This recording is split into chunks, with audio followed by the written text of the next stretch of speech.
Our next speaker is Dr. Paul Cleveland, is professor of economics at Birmingham Southern College here in Alabama.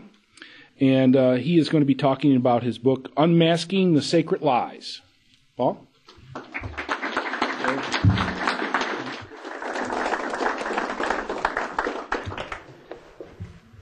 Well, it's a pleasure to be here with you.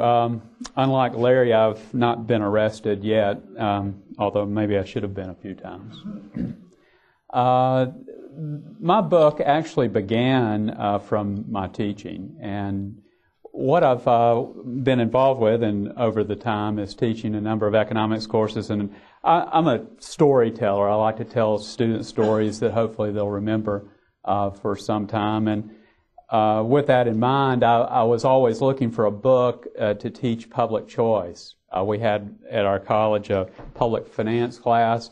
I was not enamored with neoclassical price theory and all the utility diagrams in those books. And so over the years, I changed it into a public choice course and developed a number of articles for the students to read. I was always looking for books that I could assign for them and really could never find one that I liked.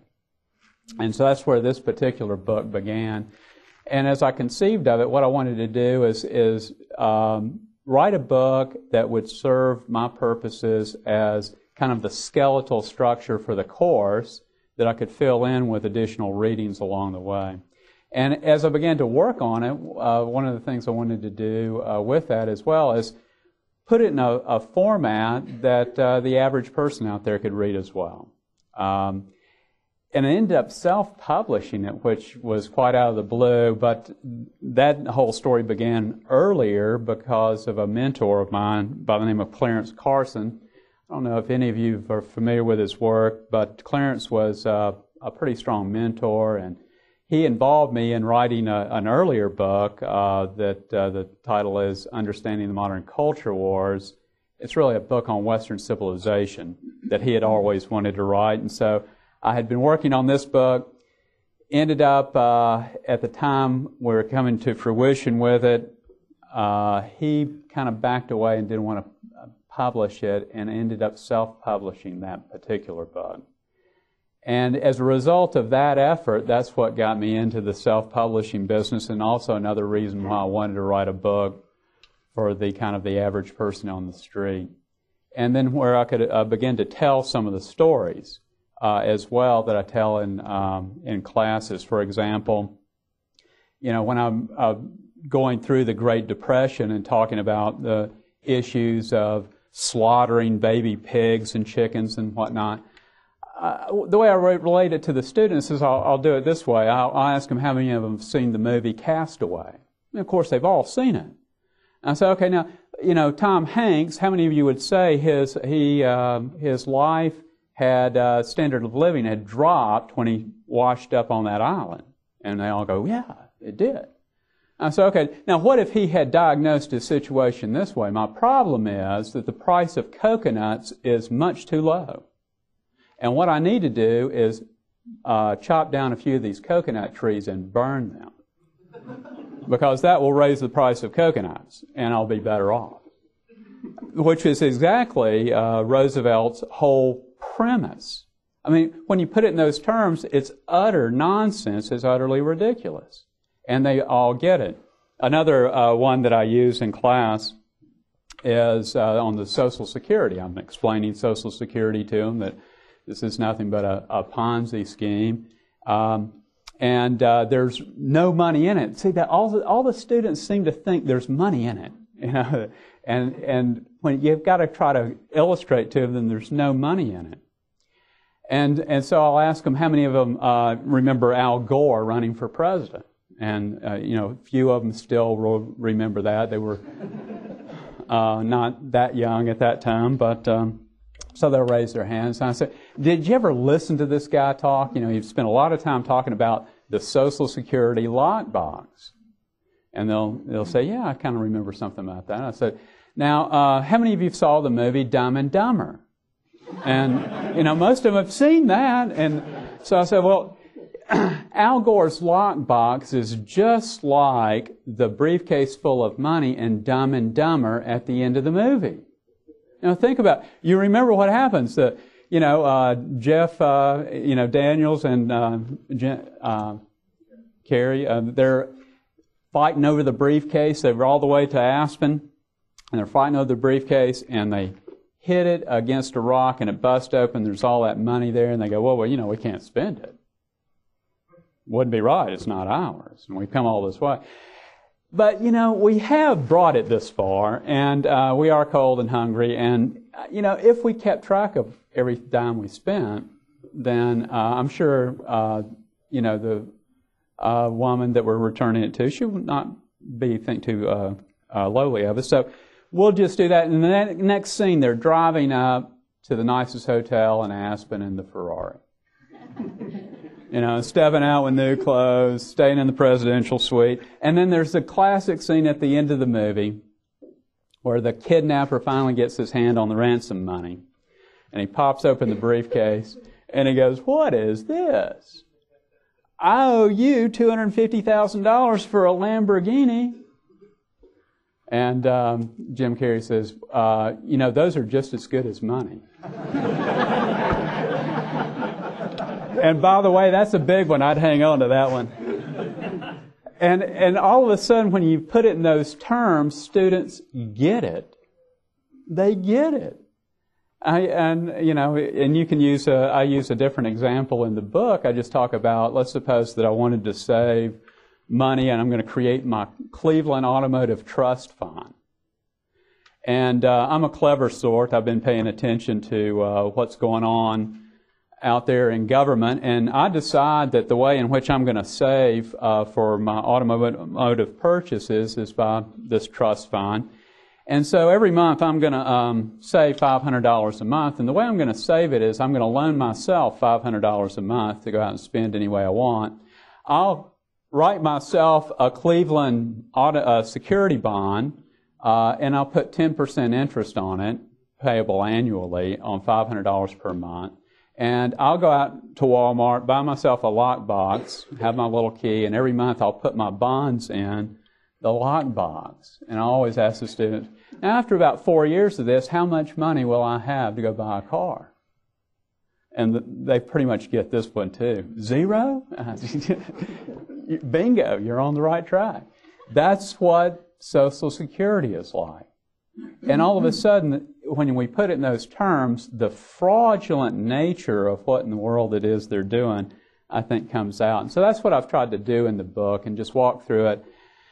And I do it with painting with a big brush. I start at the beginning, and what I'll do chapter by chapter is my introductory chapter is kind of laying out some basic principles about trade and about private property. And then also try to format the nature of the way in which I'll approach public choice. And there's a bit of a debate here. I mean, you do it kind of the neoclassical public choice approach, which is assuming the most antisocial behavior always on the parts of bureaucrats and politicians. And, while sometimes that's the only approach that makes any sense, there is also the Austrian approach that approaches it from the point of view that's really a knowledge problem of arrogantly believing that you know something you really don't know. And so I kind of play that off of one another in the first chapter. And then each chapter beyond that, what I'll do is just go policy area by policy area and start from the beginning. How has one policy led to something else? And so the first one deals with fiscal policy, taxing and spending, and how that's changed over time. Second chapter, monetary policy, beginning back with the central banks. The first state national bank, and then the second national bank, and these banking crises, the Lincoln's affair with the greenbacks, and then the creation of the Federal Reserve, and how we kind of moved into this particular direction. After that, then I'll go into sort of the policy areas: transportation, agriculture, education, and so forth, and work my way to the end.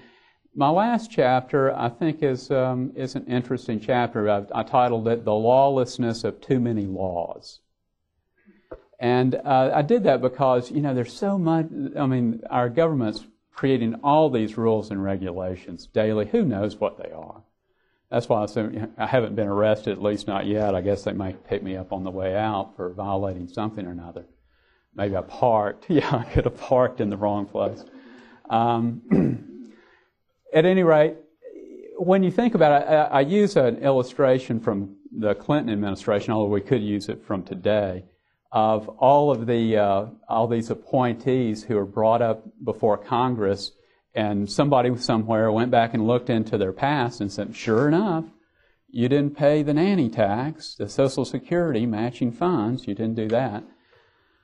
Therefore, you're not qualified. Well, who could keep up with all this crap? I mean, they literally come up with thousands of these rules and regulations yearly. And so I'll take a poll in my classes at Birmingham Southern and ask how many of them know all these. And of course they don't. I say, well, you're probably a felon then, and you'll be out. That's right. And the point of this is, when nobody knows what the laws really are, we're all likely guilty of violating who knows which ones. And therefore, since they're not going to put all of us in prison, we don't have that much space, right, and built that many prisons yet, that means that the application of the rule of law is going to be totally politically motivated. And that's not a great place to be. That's not likely to lead to a good society in any way, shape, or form. That it's much easier when you have a fairly well-defined, limited set of laws that are well understood and that people can understand and abide by. So, 3 minutes? If I could probably take a question or two if somebody had a question. Yeah? It's more funny when they admit that this last gigantic bill that they passed, nobody even read it. That's right. They're having 48 hours. Yeah. Like to hurry and they... Well, I don't think that's anything new. I doubt they ever read what they pass. Yeah. Tell us the story of your picture on the cover. Oh, yeah. I was trying to come up with a cover, and I had my title, "Unmasking the Sacred Lies," and so I was thinking about cover. So one of the things I thought about was maybe a picture of the emperor's new clothes, play on words type thing, and couldn't really find anything I liked. And one day I was kind of searching through art museum websites, and I ran across this Rembrandt, and this is Belshazzar's Feast by Rembrandt. And I don't know if you know the story. The story comes from Daniel, where Belshazzar he's having a big party with his nobility. They've ordered up the wine goblets from the museum, and they're going to drink a toast from these goblets to the gods of wine and good times. And at that moment, the hand appears and begins to write on the wall. They don't know. They're all terrified of this. Then they invite Daniel in to give the meaning, to interpret the meaning. And he comes in, he reads the words, and he says, "Oh, here's the message. O king, you've been weighed in the balance by the sovereign God Almighty and been found wanting. Therefore, you're going to get wiped out." And I thought, wow, that's perfect. That's perfect, because one of the things I wanted to point out is governing officials cannot pursue their illegitimate goals with impunity forever. Civilizations come and civilizations go. They typically die because of this sort of stuff. So we had a time on. Thank you very much. Okay.